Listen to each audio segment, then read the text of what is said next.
Today we're answering the question why God was terrified of Adam as we explore Adam's secret banned from the Bible, because we're taking a look at a banned Gnostic text called On the Origin of the World that describes the accounts of creation before the events in the Bible and also gives a different interpretation of those events as well. And it was deemed extremely heretical by the church, and you're going to see exactly why. It's pretty good.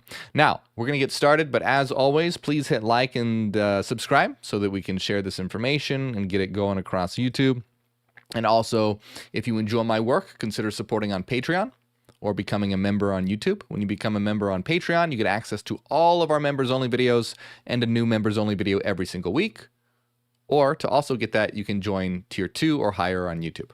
Also, be aware of scammers in the comments. There are people in the comments that are claiming to be me and saying to join my WhatsApp and Telegram and then trying to scam people. I don't know. It's not me, okay? I don't have a WhatsApp. I don't have a Telegram. Don't fall for it. Also, there are people and groups out there who don't like what I'm doing and don't like what we're doing. And so they are spreading misinformation and disinformation about me and what we do. So just be on the lookout. Use your logic and reason. Don't fall for the BS. All right, let's begin. Adam's secret banned from the Bible as we explore this Gnostic text.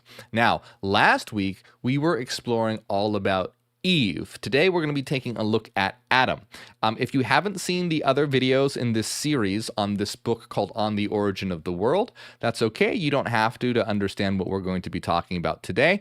But if you enjoy what we're talking about, I highly recommend checking out the playlist, The Secret Story of Creation on the Origin of the World, because it gets into what we're talking about today and all the previous events, which are pretty great. So as a reminder, just a recap in case people are just coming in, a recap on what this book is about. So this book describes creation before the events in the Bible. And it claims that the God of the Bible is actually an evil entity. The God of the Bible is an evil entity known as Yaldabaoth, and his angels are actually archons.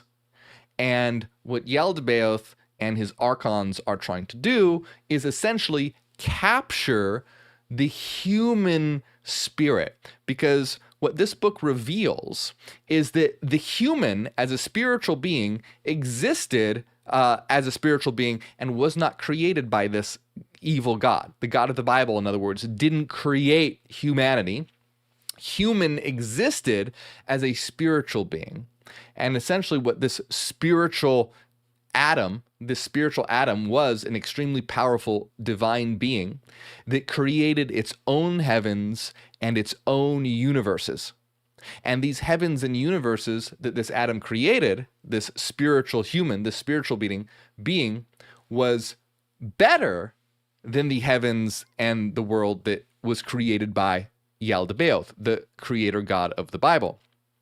So, basically, the archons, the angels of God, went to God and said, hey, you said you were the only God, but who's this God that's defiling your work? And so Yaldabaoth, God, and the archons and the angels aren't very happy about this spiritual divine being, this divine human that is more powerful than them and ruining their work. So they come up with a plan.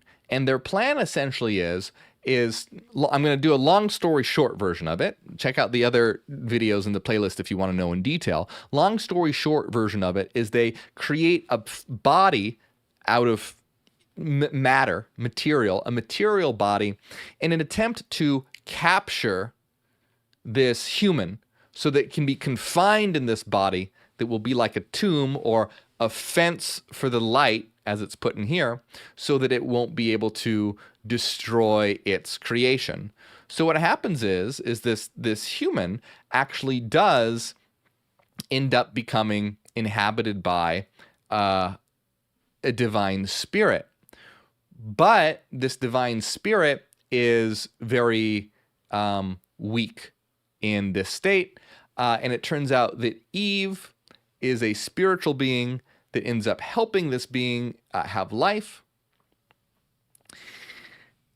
And they end up eating from the tree of knowledge, and the tree of knowledge is where they begin to realize what they are. So I'm going to do, again, quick recap. So it's a little bit of a, if you're not used to these stories and you're used to how they're told in the Bible, it can be a big difference. But this is where,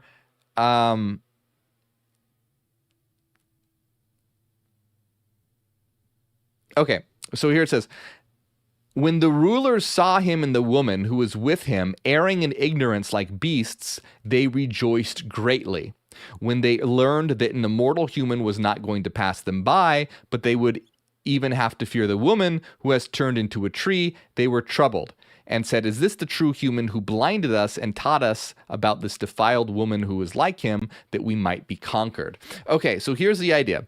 In essence, what happened was, there was a material Adam and a material Eve.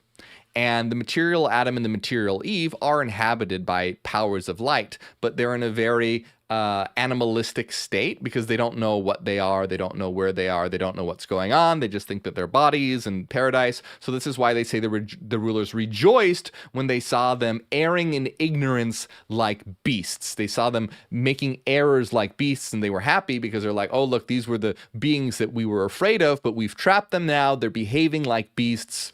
But now they become worried about the tree of knowledge of good and evil, because the tree of knowledge of even good and evil was essentially put there by the spiritual Eve, which is like Eve's higher self in a certain sense. She actually became the tree. But anyway, this tree essentially in Gnosticism represents knowledge, okay? So you have these humans behaving like beasts, and God and the angels are happy. They're like, yes, we did it. They're behaving like beasts. We've trapped them.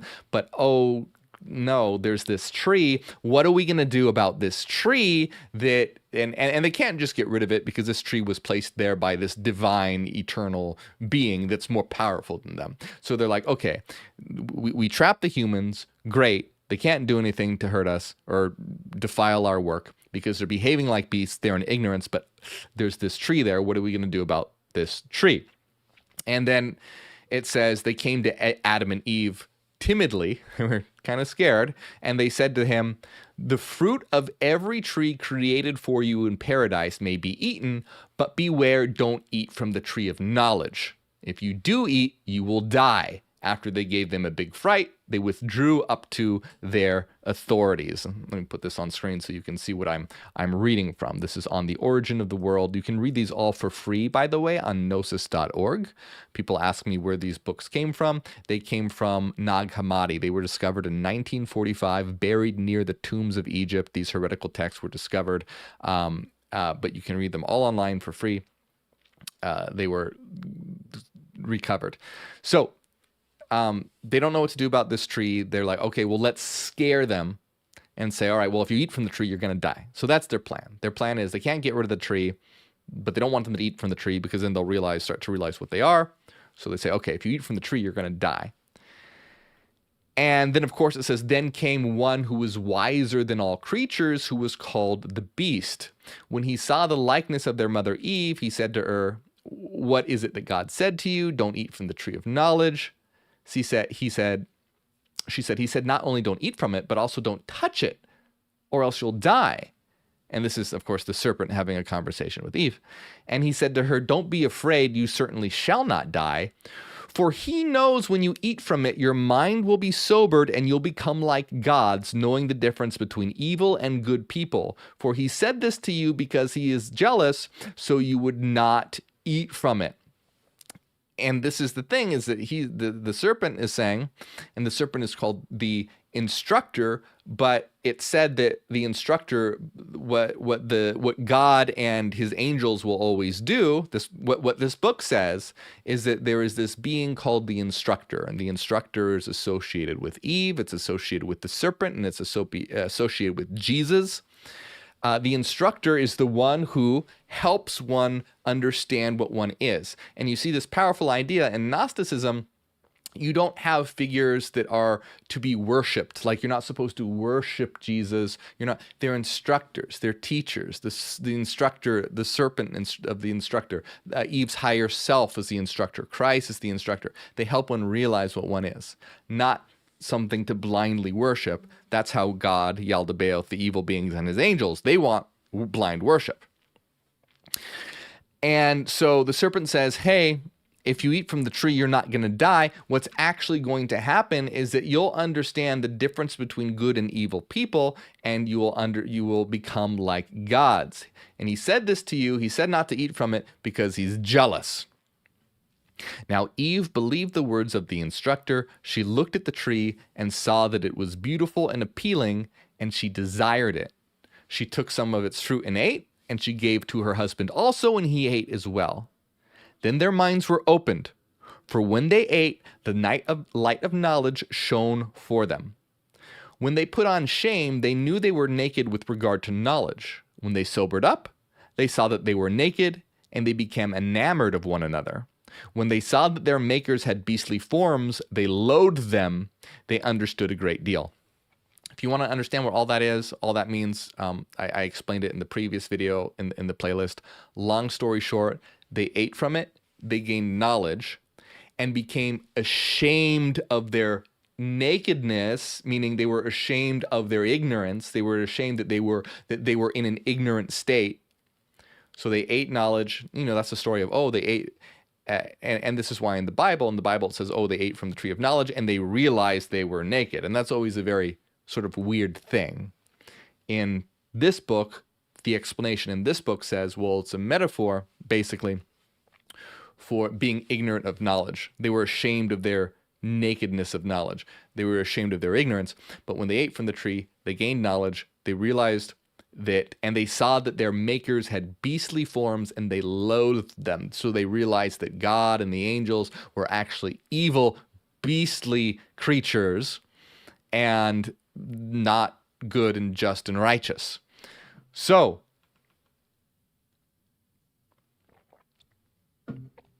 then when the rulers knew that Adam and Eve had transgressed their commandment, they entered paradise and came to Adam and Eve in an earthquake and a great threat to see the result of the help that was given. So they're pissed. They're coming in with an earthquake, very angry, and they want to see what's going on. Then Adam and Eve were very much disturbed and hid under the trees.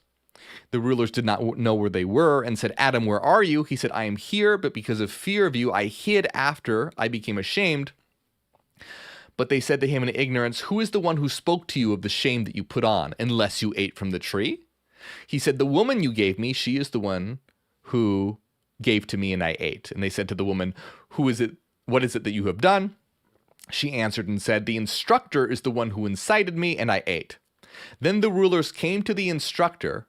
Their eyes were blinded by him, so they were not able to do anything to him. They merely cursed him since they were powerless. So this is again really cool, completely different from how it's described in the Bible. When God and the angels come to the serpent, they're blinded and they can't do anything except curse him. And they're totally powerless towards the serpent or the instructor. So afterwards they came to the woman and they cursed her and her offspring. After the woman, they cursed Adam and the earth and the fruit because of him, and everything that they created they cursed. There was no blessing from them. Good cannot come from evil. So this book is again emphasizing the absolute evil of God and the angels, Yaldabaoth and the archons. According to On the Origin of the World, God and the angels are supremely evil. No good can come from them. They are totally evil. They are of the shadow. Now, this contrasts to the realm of divine light, where beings like Sophia, who is known as wisdom, and the Barbelo, etc., all inhabit these higher realms of light. Essentially, the higher realms of light is a mind of pure light, and that is not where Yaldabaoth and the god and his archons are from. They're from a dark realm, a chaotic realm. More, again, check out the playlist so we can get to some new stuff here. So, since that day, the authorities, God and his angels, knew that truly there was something stronger than they. They would not have known except their commandment was broken. They brought a great envy into the world only because of the immortal human. So they knew that there was something stronger than them. And they are very envious, and they're also scared of the immortal human. And this is why God and his angels are constantly trying to trap humanity, because they are absolutely terrified of humans. Because the first human was called Adam, or in some Gnostic stories, Adamas. Adam or Adamas was the spiritual human, and absolutely terrified of this human. And this is why they're constantly creating ways to trap and ensnare this being, this human, by putting it in a body, by separating knowledge from it. And then later on, you have all these different things that happen, like the flood, where they try and wipe out everyone who's coming to knowledge of what they are. There's a lot. And of course, what this means for us is the understanding that we are divine beings, and that we need to come to an understanding and a realization of what we are. We need to eat from that tree of knowledge, that fruit of knowledge. And of course, what we're doing in our movement is offering that fruit of knowledge to humanity so that they can realize what they are, so they can realize what is good and bad, so to speak, to put it in these terms, and come to a higher consciousness and realize that we are all divine beings. So now when the rulers saw that their Adam had acquired a different knowledge, they wanted to test him. All right, so here's what's going on. They've captured these beings, but these beings have now eaten from the tree of knowledge. So they're, at first they were excited. So what happened is, at the very beginning, they were absolutely terrified of the spiritual human, Adam. They created a body to trap Adam. Eve came on the scene, and Adam and Eve ended up eating from the tree of knowledge. And so they were happy at first that they had trapped this being, but now they're a little starting to become frightened again, because they're like, okay, well, we trapped them, but now they ate from the tree of knowledge. So they're not really sure how much Adam knows, how much Eve knows. But they're not happy about it. So they're trying to figure out exactly what's going on. So it says, now when the rulers saw that their Adam had acquired a different knowledge, they wanted to test him. They gathered all the domestic animals and the wild beasts of the earth and the birds of the heaven and brought them to Adam to see what he would call them. So you can see that this is the story that you read in the Bible, where Adam names all the animals. But of course, this is a different version of that. So they want to test Adam, so they bring all the animals to Adam to see what Adam would call them. When he saw them, he gave names to their creatures. They were troubled because Adam had sobered up from all ignorance. So they're basically, what happened here is they were doing this to test Adam. They weren't, according to this book, they brought these animals to Adam to see what Adam would do, essentially, and Adam started naming them, and they get scared because they're like, oh, Adam's not behaving like a beast anymore. Adam has knowledge. Adam is naming things. Adam has gained knowledge. So they don't like this. They were troubled because Adam had sobered up from all ignorance. They gathered together and took counsel and said, look, Adam has become like one of us, so that he understands the difference between light and darkness.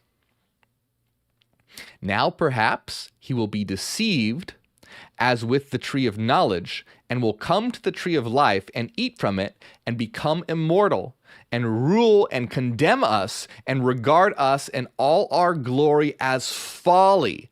And then he will pass judgment on us and the world. So they are not happy. They're together and they say, look, Adam's like one of us. He understands light and darkness, and he ate from the tree of knowledge. Perhaps then he will come to eat from the tree of life and become immortal. And of course, this is a metaphor for, earlier it talked about this, in that those who eat from the tree of knowledge will then have the ability to eat from the tree of life and become immortal. And why is this? because it talks about how humans will be able to do this. Essentially, humans will be able to eat from the tree of life, gain knowledge, and then, eat from the tree of knowledge, gain knowledge, and then eat from the tree of life and gain immortality. So what does this mean? Well, when one eats from the tree of knowledge, this is a metaphor for becoming aware of oneself, becoming aware of existence, becoming conscious of consciousness. And once one begins to come to knowledge, what happens? One begins to start understanding things, realizing what existence is. But not everyone does that, do they? No, not everyone does. Some people might gain a certain amount of knowledge and then stop. They might not continue in their explorations. So people who gain certain knowledge aren't necessarily going to eat from the tree of life. They've eaten from the tree of knowledge, so they've gained self-awareness, they've gained an awareness of existence.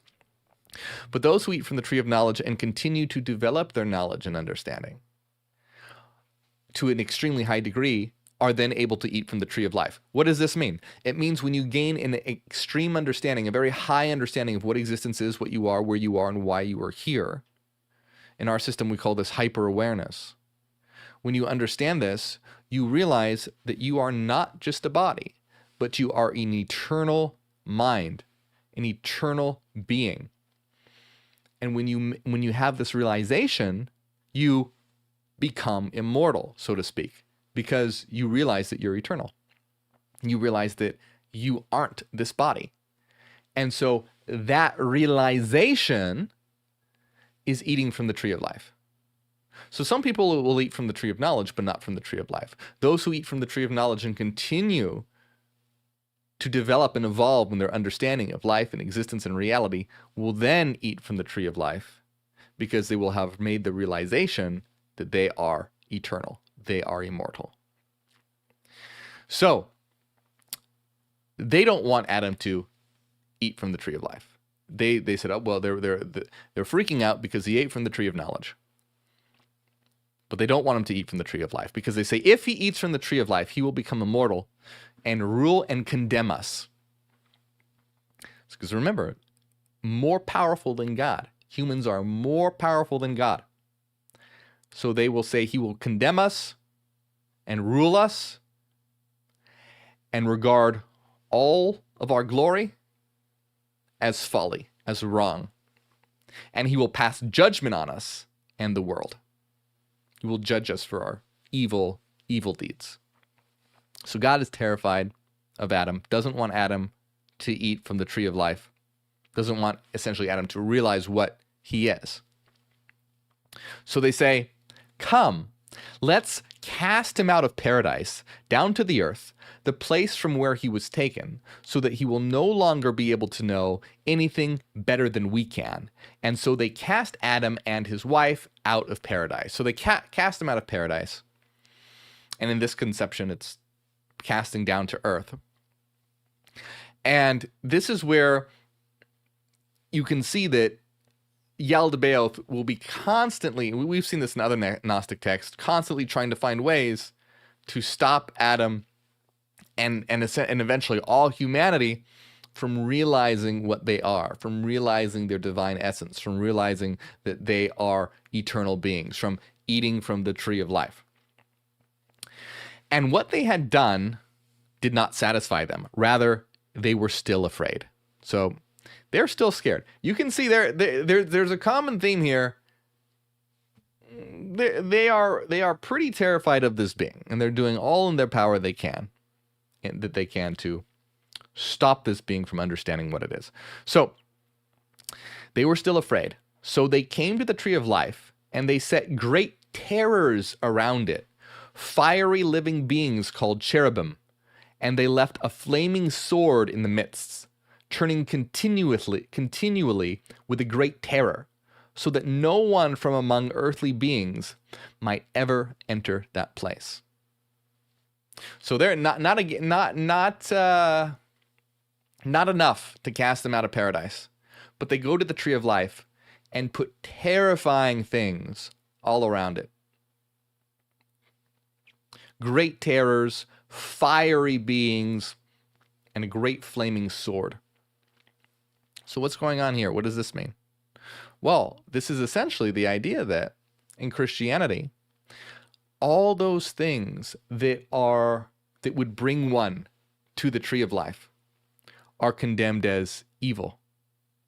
All those things, you look at a lot of Christianity today that condemns so many ideas and concepts as evil. The idea that you are a divine being is considered the greatest sin.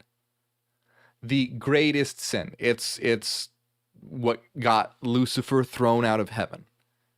It's the sin, the first sin of Adam and Eve. They ate from the apple that would have them be like God. All these elements that would liberate you, all the knowledge that would liberate you and lead to your liberation, is condemned as evil and is said will get you thrown into hell. So you can see these are terrors of the mind that have been set up around the tree of life. The tree of life, the fruit that would grant you immortality and divinity through your realization of what you are, is surrounded by terrors. Sin, the threat of hell, eternal damnation. And this is what the church does. Of course, I grew up Christian, so I know firsthand that all these things that would liberate you is intertwined with the greatest fear imaginable. And this is what this is representing. From the tree of life, they place great terrors, fiery beings, a flaming sword, so that no one from the earthly beings might ever enter that place. After these things, when and by the way, this is why I have a very great respect for those who have stepped away from Christianity and have eaten from the tree of life, because they have had to overcome those terrors, those fiery beings, that great flaming sword. They've had to break through that to grasp the fruit of knowledge. They've had to walk through the darkness, through the shadow of the valley of death, to be able to obtain the light of truth of what they are. So that's why I always have a great respect for those who are able to step away from religion in general, or any kind of confining thought system in general, because it takes a great strength of mind to break through those barriers and break through those terrors.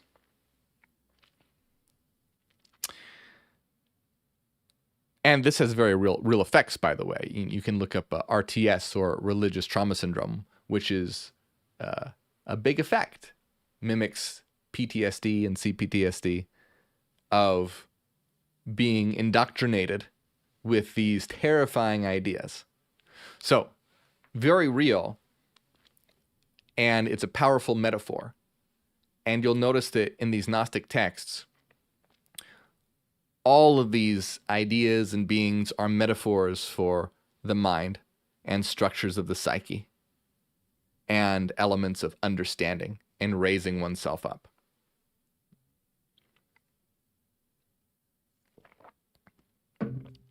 So, so after these things, when the rulers had become jealous of Adam, they wanted to diminish human lifetimes, but they were unable because of fate, which was established since the beginning. For their lifetimes were determined, for each of the people 1,000 years according to the circuit of the luminaries. But although the rulers were not able to do this, each of the evildoers took away 10 years. So all of the remaining time amounts to 930 years, and these are spent in grief and weakness and in evil distractions. Thus life has gone from that day until the consummation of the age. Now, this next part is extremely interesting, and you'll see that the title is very, very interesting. It's called Phoenixes, Water Animals, and Bulls of Egypt. And this is very cool. We're going to see some really interesting themes here. So, when Sophia Zoe saw that the rulers of darkness cursed her companions, she was angry. So, for those who just joining us, Sophia Zoe is a being from the divine realm. And Sophia Zoe is constantly helping humanity. Sophia means wisdom, Zoe means life. So, wisdom and life. Sophia Zoe is wisdom and life. She is from the divine realm, the realm, the eternal realm. And again, you can see how these are all structures of the psyche or certain concepts. She represents wisdom. She represents life. And she saw that the rulers of darkness cursed her companions. She was angry. So life and wisdom is angry that these forces of ignorance are keeping humanity in the dark. You see how there's this battle of knowledge and ignorance being as structures of the psyche and concepts, the mental realm being expressed through these stories. Wisdom and life in battle with the forces of darkness and ignorance, where humanity is sort of caught in the middle of this. But this is, of course, all taking place within our mind. These are forces within the mind, things that we have to overcome. We have to overcome ignorance. We have to overcome the forces of darkness. We have to overcome those terrors that surround our knowledge and understanding, to be able to gain that eternity and immortality through knowledge of what we are. And one quick thing I always want to say, remember, when I say that we are immortal and we are eternal, I mean us as eternal minds, eternal souls, not our bodies. Our bodies are mortal, and our bodies very much can die. So always be careful, take care of yourself. Don't do anything dangerous or crazy. It's very important to take care of yourself and be healthy and be safe. Our bodies are mortal, but our souls are what are eternal, as divine beings. And of course, we see souls as systems of frequency, systems of sinusoidal waveforms. So, when Sophia Zoe saw that the rulers of darkness cursed her companions, she was angry. And when she came out of the first heaven with every power, she chased the rulers from their heavens, and she cast them down to the sinful world, that they might dwell there as evil demons upon the earth. She sent the bird that was in paradise, so that until the consummation of the age, it might spend the 1,000 years in the ruler's world. A vital living being with soul called the phoenix, which kills itself and reanimates itself for a witness to their judgment, because they dealt unjustly with Adam and his race. So, we're going to introduce the idea of phoenix, which is very, very interesting, because the idea of phoenix is this cycle of death and rebirth. The phoenix is a being that constantly dies and then is born again from its ashes. And reincarnation plays a big role in Gnosticism. Gnostics believe in reincarnation. So when you die in Gnosticism, you're not just going to go back to heaven. You're going to be trapped again in your body by Yaldabaoth and his archons, his demons. You're going to be continuously trapped. Now, what does this represent? We see in the Gospel of Mary Magdalene, this represents our own Yaldabaoth and his archons and his demons are structures of the psyche that stop us from realizing what they are. Things like ignorance and wrath. A Jungian interpretation interprets Yaldabaoth as the ego. So these are all structures that are essentially going to keep us in a cycle of reincarnation, according to Gnosticism. But they're bringing in this idea of the phoenix, the symbol of the phoenix, which is symbolic for cycles of death and rebirth. So it says, there are 3 human beings and their descendants in the world until the consummation of the age: the spiritual and the psychical and the earthly. This is like the 3 kinds of phoenixes of paradise. The first is immortal. The second attains 1,000 years. As for the third, it was written in the holy book that it is consumed. Likewise, 3 baptisms exists. The first is spiritual, the second is by fire, and the third is by water. So what they're doing is they're saying that there are 3 types of humans, and they are kind of making a comparison from the 3 types of humans to 3 types of phoenixes. So these 3 types of humans, they call the spiritual, the psychical, and the earthly. So you have one that is of the spirit or the soul, one who is of the psychic. Psychic doesn't mean able to read someone's mind. Psychic just means of the psyche, of the mind, of the psyche, and then earthly, of the body. So you have these three types of humans: the earthly body humans, the humans who are psychic related, psyche, intelligent, knowledgeable, and then those who are soulful, the spiritual. Now, in Gnosticism, there's actually names for these, if I remember correctly. They are the hylics, the psychics, and the pneumatics. So the hylics are the earthly material humans, and the psychics are the knowledgeable humans, and the pneumatics are the spiritual, soulful humans.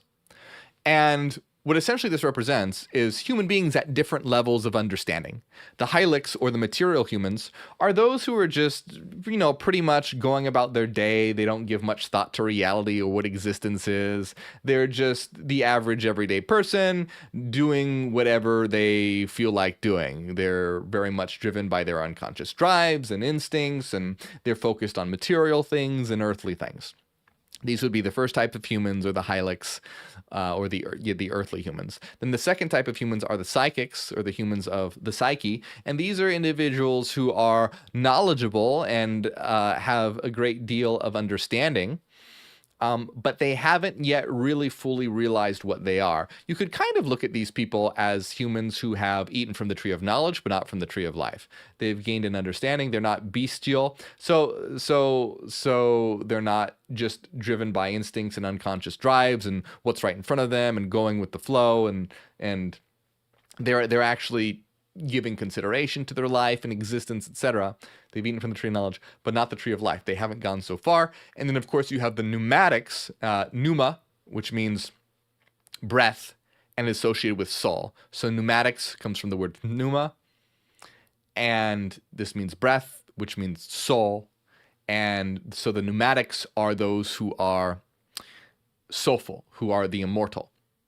And you can understand these as ones who have understood what they are. They understand this spiritual reality. They understand that they are divine, and thus they are immortal. Thus you could understand them as having eaten from the tree of life. So you can understand the first types of humans as earthly, material, hylics, haven't eaten from anything, any of the trees. They're just going about life as an average, everyday sort of person. Then you have the psychics, who have eaten from the tree of knowledge, metaphorically speaking. That they're reflective, they're contemplative, they're understanding existence to a certain degree, but not enough to get them to the pneumatics, which you could understand as having eaten from the tree of life. They have gained in their knowledge and understanding to such a degree that they realize what they are, where they are, why they're here. They are now divine. So just as the phoenix appears as a witness for the angels, so too the water serpents in Egypt have become a witness to those who go down for the baptism of a true person. The two bulls in Egypt, insofar as they indicate the sun and the moon as a mystery, exists for a witness to Sabaoth, that Sophia of the world has exalted above the sun and the moon from the day when she created them and sealed her heaven until the consummation of the age. You're just having a lot of Gnostic symbolism and imagery for opposite forces, sun and the moon. And the worm that is brought forth from the phoenix is also a human being. It is written of it, the just will sprout like the phoenix. So the idea of the worm that is brought forth from the phoenix is also a human being. It is written, the just will sprout like the phoenix. Could be interpreted as the human being going from a worm-like state to, a very unappealing, basic, primal state to the glory of the phoenix evolving into something beautiful. The phoenix first appears alive and dies and rises again as a sign of what appears at the consummation of the age.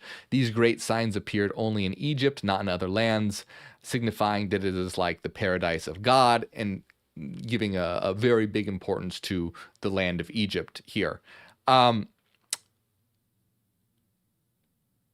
Okay, so now we're going to get into, it says, error and ignorance enter human history. So what happens now is basically you have Adam and Eve who have eaten from the tree of knowledge, and the God and the archons are terrified, they're scared, so they throw them out of paradise, and put all these terrors and fiery beings around the tree of life so that they won't eat from the tree of life, because they don't want them to understand that don't want them to become immortal and become more powerful than them.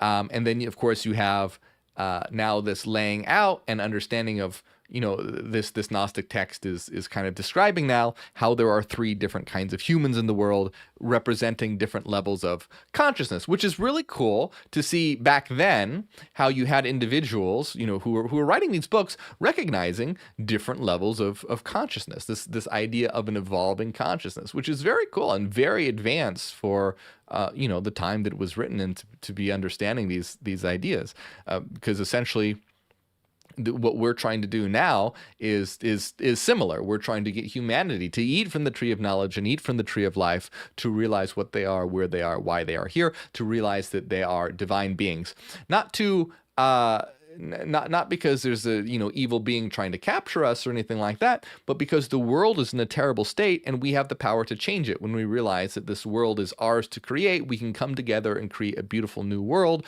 reflective of our understanding that we are divine beings. We can create a new world, a new earth, a new humanity right now. That's why as neogenians we want a neogenesis, a new beginning, a neogenesis for the earth, for the world, for humanity, for consciousness. Everything needs a new beginning. And this is why we are pushing a higher consciousness so that humanity can come to that understanding. So anyway, of course, Yaldabaoth and his archons are not happy. So it says error and ignorance enter human history. So we're going to see now that the archons are very unhappy and are going to try and put all these kind of traps and obstacles in the way of humanity understanding what they are. And of course, we're also going to see Jesus enter the scene as well. And what's very cool about Gnosticism is that Jesus is an adversary to God. Jesus comes from the realm of divine light and is an adversary to the God of the Bible, which is very cool. And I've talked about in other videos how Marcion, the person who created the world's first Bible, compiled the world's first canon, declared that the God of the Old Testament was an evil God, and that Jesus didn't come from that God. Jesus came from a higher God and was here to liberate us from that God. Marcion was an Gnostic. His beliefs were a bit different, but really cool to see all these different people having the same intuition. All these different sects of Christianity, from Marcionism to Sethianism to Cainism to Carpocratianism to so many different branches of Christianity, from the Cathars and so many, who said, hey, this God of the Bible is an evil being. It's only accepted that this being is a good being because the church has conditioned and brainwashed humanity for so many years. So,